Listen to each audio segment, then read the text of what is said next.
Hey traders, this is Blake Morrow with Trader Summit. It's Friday and I have Mr. Jim Welsh of Macro Tides. He is joining us today. It's always nice to see you, Jim.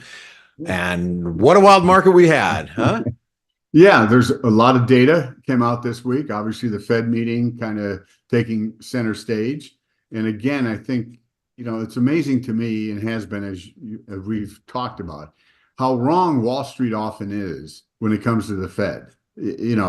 In 2022, they were looking for the 3 rate hikes. Beginning of this year, it was 6. And now they were talking, well, maybe the Fed will talk about hiking rates. I mean, that was never on the table. Never. Okay. Now, I'm a guy who said inflation is about to tick up. It's going to cause a problem. One increase like in January was a fluke. 2, you got to pay attention. 3 is a trend, all of which Powell kind of noted. But the Fed was never considering seriously. And was there some discussion about it? Yeah, because you have probably 2 or 3 people that are a little bit more hawkish than the main group, and they maybe at least brought up the possibility. But my point is the markets rallied yesterday because a rate hike was taken off the table. And my point is it was never, excuse me, it was never on the table. Right, So, right. That's, that it's so ridiculous looking back and the conversations that we had a year ago. And remember, guys, gals, you have to imagine Jim and I have been discussing this. Jim's been telling us the market's crazy. And if you're not subscribed to this channel, you're not listening to Jim's weekly call that we have here, you should be, and you should be giving him a thumbs up too. Hey, Jim, I know your charts that and the information you brought today had nothing to do with today's jobs report, but real quick, just off the top of your head, how did you read today's NFP? Well, it's a good number because anything over about 110,000, Blake, means you're absorbing the number of people that are coming into the workforce. You're absorbing that. The unemployment rate ticked up modestly. Hours worked ticked down slightly. Wages ticked down slightly. But overall, if you want to be bullish, this was a report for you. Now, I haven't had a chance to see what the household survey did because there's been this huge gap between the establishment survey's job creation and the household. I mean, it's like more than 1 million jobs over the last year. So it's a big number. But again, on balance, it was exactly what people would have hoped for, a good but not too good of number. Okay, so it's like the porridge. It's not too hot, not too cold, just right. Goldilocks. Goldilocks. Okay, here we go. Well, Jim, let's discuss some of these charts that you brought, and I want to start off with the first chart that you brought, which has to do with stagflation. Tell us what we're seeing here. Well, a lot of people all of a sudden started, stagflation, and obviously they didn't really look up the definition of stagflation, and it went so far as I think more than one person during his press conference asked Powell, "Well, what do you think about stagflation?" And his comment was, "I don't see the stag and I don't see the flation." And so this chart goes back and really shows you the prime example of stagflation in the 1970s, where you had inflation, as you can see, 8, 10, up to 12%, and the unemployment rate above 10%. Well, here we are. You just set the 27th consecutive month where the unemployment rate's below 4%. You got to go back to the late 1960s to come to any comparable pattern. Obviously, we've seen inflation, zoomed up to 9%. It's down to less than, I think the headline core was what the headline was 3.7, maybe 3.5. The core 3.7. The core PCE 2.8. So nothing like what we saw in the 1970s. And yet, people, oh my God, growth and inflation ticked up. We got stagflation. It's just, again, it's like small people running in a small circle endlessly. All right. Well, but what is, if we have, and I got to ask you this question since you brought up this chart. Let's say we do have persistent inflation and let's say it just stays at 3%, but then we get a dive in productivity and growth. I mean, would that be stagflation? I mean, if we have persistent inflation, you could say high, maybe not as high as the 70s, but let's say it's 3%. Let's say it's 2.9%. Let's say it's 3.5% and growth, and we start to see some sort of, real hit in growth. I mean, wouldn't that be the definition of stagflation? Well, again, if you look at the prime examples in the 1970s, Blake, and you're talking about numbers that are way less than half those numbers, it's kind of like, okay, if you're trying to make a political point, you can talk about stagflation, maybe because you don't like President Biden. But in the real economic sense, to me, the answer would be no. It's problematic, obviously, for the Federal Reserve. And this is, in the May macro tides, I basically wrote why the Fed wasn't going to be hiking rates or even considering it. And I think, the problematic part for the Fed is inflation has been creeping higher just enough that will, if you will, create a window of time when they're not going to react immediately to any signs that the economy's slowing. They just want more proof. So if you get gradual slowing, and inflation holds at this 3.5 to 4% range on the CPI and hanging around 3% on the PCE, to me, that's not a great combination from an equity investor standpoint once we get definitive signs the economy's slowing. So that to me is what you're describing is more a problematic for the Fed than a definition of stagflation. Okay. All right. Well, we'll see if that comes to pass. The next chart, Jim, you brought is the savings rate. Explain to us why this is problematic for the economy. Well, what you can see is in 2014 to 2019, the savings rate was hovering around 8%. And then during obviously COVID, when no one could go anywhere, it spiked higher. What we can see is it's way below where it was prior to the pandemic. And as people save less, there's also a portion of people that are drawing money out of savings to support their lifestyle, meeting the rent and food costs and everything else. So this just shows that pressure has been building for more than a year on consumers because they're running down their savings rate. So yeah, are they spending? Yes, but they're funding that spending with less savings, and I think as the next chart shows, less excess savings. So there's no strict definition for excess savings. Everyone's trying to back into it, and so the range of estimates is somewhat wide. But to me, again, the top part shows the personal savings rate. You can see how it's come down. And as it started to really drop, as we got into 2022, obviously people were saving less and they were taking money out of excess savings. So that first chart on the left, I think shows that dynamic quite well. And the chart on the right is kind of the same thing, except it's saying, all right, sometime in the first part, let's call it the first half of this year, excess savings is going to be below zero. Now, no one's going to know if and when that happens. The point I would make is we've seen increases in delinquencies on credit cards, auto loans. Stress is building up. Now, it's from the bottom up. Those who had the least amount of savings have run through them, and they're being pinched. And inflation is a problem. There was a poll out by Gallup showing what's your number one concern about your finances. And 41% picked inflation. And prior to the pandemic, I think it was less than 10%. So this is a problem. Biden can talk about, well, inflation is down, and we've talked about this. It's the cumulative increase in the cost of living. The annual rate of inflation's come down, but for an awful lot of people, their wages are up 18%, but the stuff they spend on utilities and gasoline and rent are up way more. And so, yeah, their wages went up, but they're feeling a real squeeze. All right. One thing I meant to mention in our first little part about the economy, because of Fed being kind of dominant, there were two ISM surveys that came out this week, Blake, and they kind of were overshadowed. The ISM manufacturing survey, and the interesting thing, it dropped below 50. All right, so that's contraction. Now, this is a dispersion. How many, out of 100 people, how many said things are getting worse? So 49.2, I think the number was. More importantly, the prices paid component jumped to over 60%.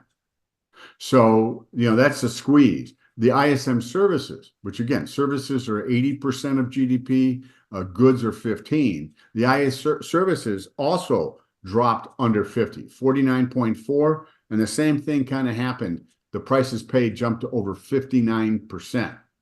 Those numbers didn't get much attention, but as you know, I think as we get closer to mid-year, we're going to see signs that the economy is slowing. Those two numbers are a hint that is starting to play out, because both of them were the weakest they've been in quite a while. Yeah, they both were, and be considering we're a services economy, that the ISM that came in post NFP should have garnered a little bit more attention. But really that leads us to the next chart that you brought here is the dollar. I've been a non-believer that the dollar was going to weaken significantly, but you've been pretty adamant about it.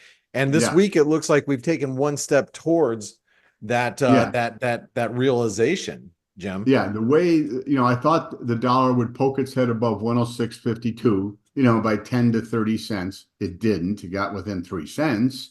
And then we've seen the weakening, both in terms of the jobs and maybe the ISM services number. And to me, all of a sudden, well, maybe this is a big triangle that's happening here, where from the low in the summer of 23 last year, big wave up to the 107, a B wave down to 100, just over 100. The C wave peaked here. If it's a triangle, we're going to get a wave D down towards 102.50. Now, that upper trend line to me is like, okay, you can get a bounce off that. I mean, that's a trend line. It'll bounce, and it should be a 3-wave decline. Wave D should be. If it unfolds, the next thing would be a wave E bounce, which will hit a lower high than the 106.52. What comes after that is a big decline, like a 13-point decline in the dollar index. So, as you know, I've been of the mind that we're going to see the dollar under 100 in 2024. If that pattern plays out, the dollar probably sometime next year will be closer to 92 to 94. So that's wild. All right. Now, what causes that? Well, I think a big slowdown in the economy. And that's, again, late this year, we get into next year when commercial real estate starts to blow up. I think that's going to be the problem. All right. Well, we're gonna take that that information and bookmark it for the next 6 months. So the next chart is in gold, Jim, and gold has been very strong. It has. I thought that 24.27 was an important number. It was another reversal off of a big advance, so it meant something. Last week, I thought, okay, you could see to the 22.94, you had a down, up, down. So it's like, okay, there's an ABC here. One still has to allow the potential for a pop above 24.27. But from my perspective, the bigger play here was the pullback that was coming, whether we had the pop or not. And you can see the 5 exponential moving average, which is in red. The green is the 13 MA. We've crossed below that. And once gold took out 22.94, well, all of a sudden, that's not an ABC anymore. So I've been talking about 2 price targets. The 382 is down around 22.60. The 50% retracement's 2200. So my take has been, I think we're going to 22.60, and we'll just see how it unfolds, from there. All right. Well, the next chart you brought is TLT. I know your good buddy and mine have been looking. Dale Pinkert has been looking for a little bit of a recovery here as well.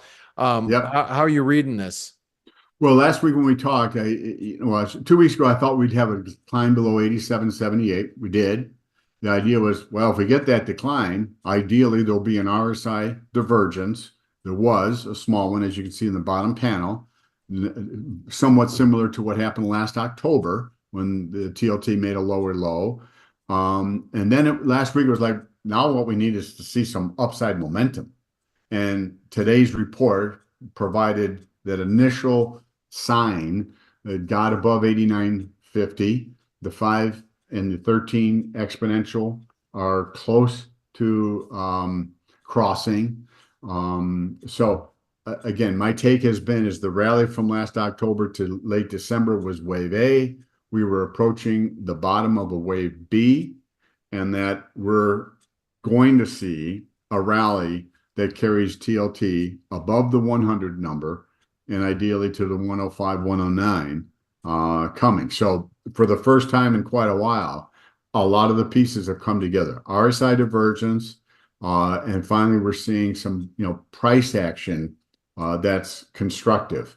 So to me, this has been the place to be a buyer. Again, my bias is that the economy is going to slow more than people expect, and TLT is going to benefit from that. The other thing I'll point out, and I discussed this in the May macro tides, I thought the Fed would be cutting back on its QT from 60 billion a month to 30. They went to 25.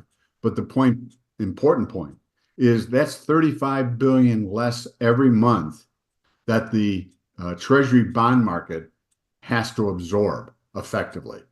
So that's a tailwind. And, to me, that's one of those backdrop. I think the economy is more important than that. But the fact that, the issuance, some of it will be absorbed, is a modest positive. Okay. All right. Fair enough. The last chart, and the one that everybody's waiting for, Jim, is what happens with equities. We've seen a nice bounce this week for some odd reason, weak data. The market must think that, hey, maybe we will see a cut this year, and you're seeing markets rally. So how far is it going to go for us, Jim? Well, the main thing was, Powell took a hike off the table. Like I said, it was never on the table. Doesn't matter. But that's really what helped the market. It rallied during the press conference, sold off, and then, began a rally yesterday. And to me, the pattern was ABC up to that 51.23. You got 3 waves down to 5,011. That set up today's rally. And the 2 legs would be equal up around 51.80. We've satisfied at least the minimum in terms of getting above the 51.23 high. My guess is it'll get pushed up into early next week. Now, from a bigger picture standpoint, I believe that this is an ABC up, where you get an ABC up, a pullback, and another ABC, and we're going to see a decline that takes the S&P below 49.54. So this is from April 19th. Things were oversold. When we talked back then, it was like we're set up for a rally. I thought 5,000, between 5,100 and 5,130. We got there last week. And then with the nature of the pullback, it says, okay, we're going up again. And but I do believe that this rally is not the beginning of a huge upswing. Yeah. There's a pattern, 1 2 1 2 that says it. I just think the probability of that are less than 20%. More likely is we get a little more strength and then a pullback below 49.50. And at that point in time, I think it'll pay to be bullish. All right. Well, I was not waiting for 51.80. I was waiting for 51.50. But maybe I'm just gonna have to hold my horses a little bit, Jim, and listen to your analysis and say, wait a second, No. maybe I need to rethink this. But Jim, you're on the same page then. If you're looking at, hey, 51.50 is a place to go short. All right, we're on the same page. So to me, this is one of those environments where you start to maybe scale in at 51.50 just in case something doesn't happen overnight and they gap them down 60 points. Yeah. Of course, it's I always say, technical analysis is like horseshoes and hand grenades. Sometimes close enough is good enough. It works. Yeah. So, but Jim, I love your work. Obviously, I get your reports, but not everybody does. So what's the best way, and how do people get your technical review and your reviews and your reports that you write all the time?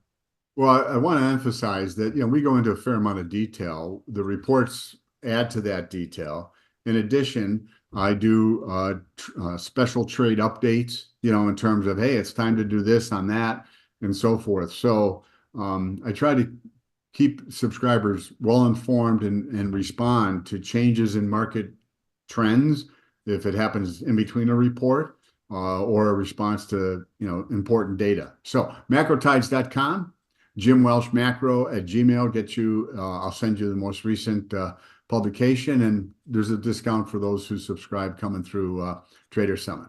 So make sure you let them know that you saw Jim here.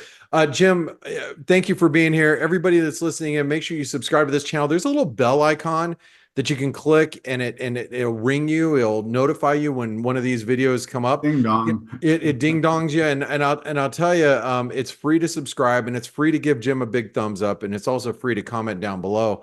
So make sure you do so. Jim, thank you so much for being with us every week. I'm looking forward to our conversation next week, and have a wonderful weekend. You do. Thanks, Blake. Hey traders, Blake Morrow here. Thanks for stopping by our YouTube channel. Don't forget to like, share, and subscribe to our channel. Also click the bell notifications so you do not miss any of our market-related trading analysis from some of the leading industry experts. Thanks for stopping by. We'll see you in the next video.